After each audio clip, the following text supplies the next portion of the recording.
Okay students, आज हम start करने वाले हैं बुक कीपिंग चैप्टर नंबर 2 और टेक्स्ट बुक के पेज नंबर 43 पे है ये क्वेश्चन है अकाउंटिंग इक्वेशन का। ओके, अकाउंटिंग इक्वेशन में हमने एक क्वेश्चन लिया है, क्वेश्चन नंबर 3 जो कि टेक्स्ट बुक में 43 पेज नंबर पे है। ओके, तो हमने ये क्वेश्चन लिया है। क्वेश्चन के साथ में हम बहुत सारी चीज़ें इसमें सीखेंगे कि क्या होता है, कैसे होता है और क्या क्या चीज़ें हमें कैसे करनी है, और मैं आसान भाषा में समझाऊंगा ताकि आप लोगों को फटाफट समझ में आ जाए। ठीक है, तो क्वेश्चन हमने यहाँ पे फॉर्मेट ऑलरेडी बना रखा, आपको ऐसे फॉर्मेट बनाना है। यहाँ पे ट्रांजैक्शन रहेगा, यहाँ पे एसेट्स रहेगा, यहाँ liability, assets equal to liability plus capital. ठीक है, तो ये इसका फॉर्मेट है कि जो एसेट्स होता है हमारा वो लायबिलिटी प्लस कैपिटल को प्लस करेंगे तो हमारा एसेट्स रेडी हो जाता है। तो अभी क्वेश्चन में करना कैसे वो हम ध्यान से देखेंगे। सबसे पहले कोई भी बिजनेस स्टार्ट होता है तो उसमें क्या होता है, देखो यहाँ पे लिखा हुआ mister Vaibhav started business with cash ₹1 lakh, यानी आपका बिजनेस है और जो प्रोप्राइटर है वो बिजनेस में पैसा दे रहा है। ठीक है, अब आप अपने आप को एज अ बिजनेस कंसीडर करो और आपको पैसा मिल रहा है, तो आपके पास पैसा आ रहा है यानी आपकी कंपनी में एसेट्स इंक्रीज हो रहा है। तो एसेट्स बढ़ रहा है तो हम यहाँ पे फटाक से 1 लाख रुपीज हमारे एसेट्स में लिख देंगे।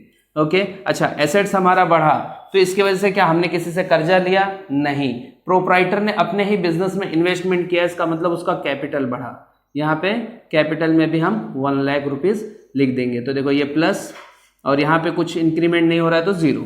ओके, दैट्स इट, इसमें और कुछ भी करना नहीं है। अब आपको क्या करना है, यहाँ पे देखो मैंने यहाँ पे भी और हर जगह मैंने एक एक लाइन रखा हुआ है ताकि क्या है इसका प्लस करके हम यहाँ दिखाएंगे। अब यहाँ कुछ भी नहीं है, डजेंट मैटर, लेकिन जो है वो लिख देंगे यहाँ पे 1 lakh equal to 0 plus 1 lakh. और हमेशा ध्यान में रखना है आपका क्वेश्चन तभी सही रहेगा जब इन दोनों को प्लस करने पे इसके इक्वल में होना चाहिए। कभी 19-20 हुआ तो इसका मतलब आप कहीं ना कहीं रॉन्ग कर रहे हो।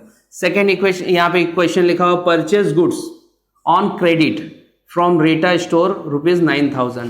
डजेंट मैटर कहाँ से खरीद रहे हैं, बट यहाँ पे खरीद रहे हैं हम क्रेडिट पे, किसमें? उधारी खाता है, तो हम परचेज कर रहे हैं उधारी खाते में। तो एक सिंपल सा लॉजिक समझो कि आपके बिजनेस में आपने क्या किया है, गुड्स परचेज किया है, तो वो सामान आपके पास आ गया, दैट्स आपका क्या हो गया, एसेट्स बढ़ गया। और एसेट्स मतलब आपके पास एसेट्स बढ़ रहा है, तो हम एसेट्स में पहले लिखेंगे कितना अमाउंट है, 9,000।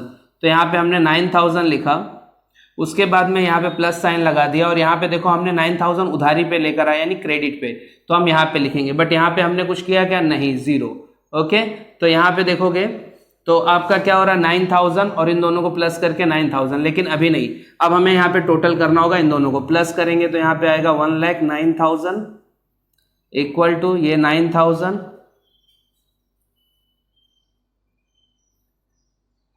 और यहाँ पे 1 लाख।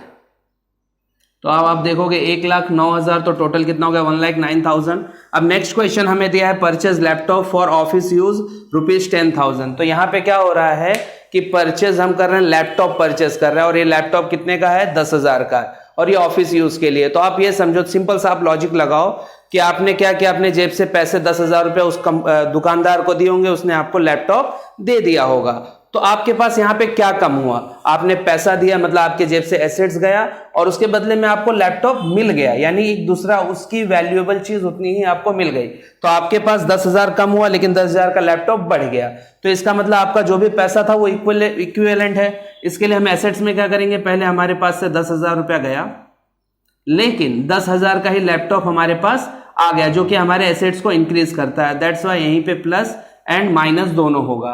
तो इसका मतलब यहाँ पे देखो, यहाँ पे कोई ट्रांजैक्शन नहीं हुआ। ओके, तो अब हम वापस से करेंगे टोटल, तो टोटल देखोगे प्लस माइनस कैंसल, इसका मतलब ऊपर वाला आएगा 1,09,000 इक्वल टू जो यहाँ रिमेनिंग बचा है वो हम लिख लेंगे 9,000 प्लस यहाँ पे 1 लाख बचा हुआ है।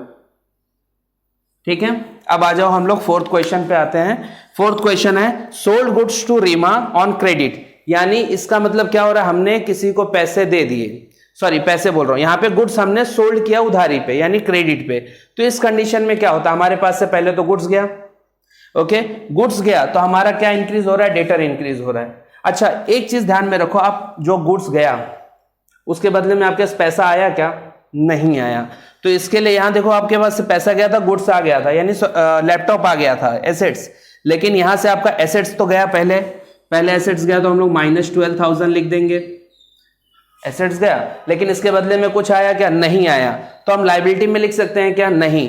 हमारे पास कैपिटल हमारा इंक्रीज हो रहा है क्या? नहीं। यहाँ पे क्या हो रहा है, जो पैसा रीना ने लिया है, हमसे गुड्स लिया है, वो पैसा हमें बाद में देगी, और जो बाद में हमें पैसा देता है उसे हम बोलते हैं डेटर्स। डेटर्स क्या हो गया? यहाँ पे इंक्रीज हो गया, और डेटर्स हमारे लिए क्या है? एसेट्स। डेटर क्या है हमारे लिए? एसेट्स। तो इसके लिए यहाँ पे क्या हो जाएगा? प्लस हो जाएगा 12,000। ओके, इतना समझा? अब आगे देखो नेक्स्ट क्वेश्चन। नेक्स्ट क्वेश्चन से पहले हम टैली कर लेंगे, यहाँ पे टोटल इसको कर लेंगे। ये प्लस माइनस कैंसिल हो गया, 1,09,000 इक्वल टू 9,000, यहाँ पे 1 लाख। ओके, अब यहां देखो रिसीव इंटरेस्ट ₹2,500, तो यहां पे इंटरेस्ट आ रहा है। अच्छा, पैसा आ रहा है, उसके बदले में आपकी जेब से या फिर आपके ऑर्गेनाइजेशन से कुछ जा रहा है क्या? नहीं जा रहा है। तो आ रहा है तो सबसे पहले हमारे एसेट्स में क्या होगा? प्लस हो जाएगा 2,500। ओके, अच्छा आ रहा है ये पैसा, मतलब हमें लायबिलिटी है क्या? तो नहीं, लेकिन हाँ कैपिटल है। कैपिटल में क्या होता है? कैपिटल में कोई ऐसा हमारे जेब से अगर पैसा गया, उसके बदले में कुछ नहीं आ रहा है, तो यहां पे क्या होगा? देखो हमारे जेब से पैसा आ रहा है, इसके बदले में कुछ नहीं गया, इसका मतलब हमारा एसेट्स भी बढ़ेगा। सॉरी, एसेट्स तो बढ़ेगा ही, कैपिटल भी बढ़ेगा। अगर हमारे जेब से पैसा खर्चा हो रहा है, उसके बदले जैसे हमने सैलरी पेड किया, तो हमने सैलरी पैसा दे दिया, और उस सामने से कुछ हमें मिलेगा क्या? नहीं मिलेगा। इसका मतलब हमारा एसेट्स में भी कैश कम हो रहा है और कैपिटल भी कम होगा। तो देखो यहाँ पे पैसा आ रहा है, इसके बदले कुछ नहीं जा रहा है, इसका मतलब हमारा कैपिटल भी इंक्रीज होगा 2,500, और कैपिटल यहाँ पे लायबिलिटी 0 है। देन अब इसको देखो हम प्लस करेंगे, तो यहाँ पे कितना? 500 आ गया, 9 to 11, 1,11,500, एंड फाइनली यहाँ पे 9,000 प्लस 1,02,500। ओके, अब 6th question, that telephone bill. जैसा कि अभी मैं कुछ देर पहले बोल रहा था, तो वही चीज है, हमने बिल पे कर दिया, उसके बदले में कुछ आया क्या? उसके बदले में कुछ नहीं, हमारे जैसे सिर्फ पैसा गया। तो जैसे पैसा गया तो यहां पहले लेस करेंगे 1,300, एंड यहां से भी लेस कर देंगे 1,300। ओके, देखोगे आप ऊपर देखो पैसा आया, एसेट से भी कम हो रहा है, और लायबिलिटी कैपिटल से भी यहाँ एसेट्स में हमने ऐड किया तो कैपिटल में भी हमने ऐड किया, क्योंकि पैसा आ रहा है उसके बदले कुछ जा नहीं रहा है। लेकिन यहाँ पे क्या है? हमारे जेब से पैसा जा रहा है, क्योंकि हमने टेलीफोन बिल पे किया। तो जब हमारे जेब से पैसा जा रहा है तो हमारे एसेट से भी कम होगा, तो कैपिटल से भी कम हो जाएगा, क्योंकि इसके बदले कुछ आ नहीं रहा है। समझ में आया? देन अब इसको हम लोग फाइनली टोटल कर देंगे यहाँ पे, तो यहाँ से माइनस करेंगे 200, यहाँ पे 0, 1, 1,10,200, यहाँ पे 9,000 प्लस, ये प्लस मतलब ये देखो, ये जो यहाँ पे प्लस रहेगा, ये प्लस यहाँ पे देखोगे तो टोटल ये जो हम लिख रहे हैं यहाँ पे, ये माइनस रहेगा अंदर।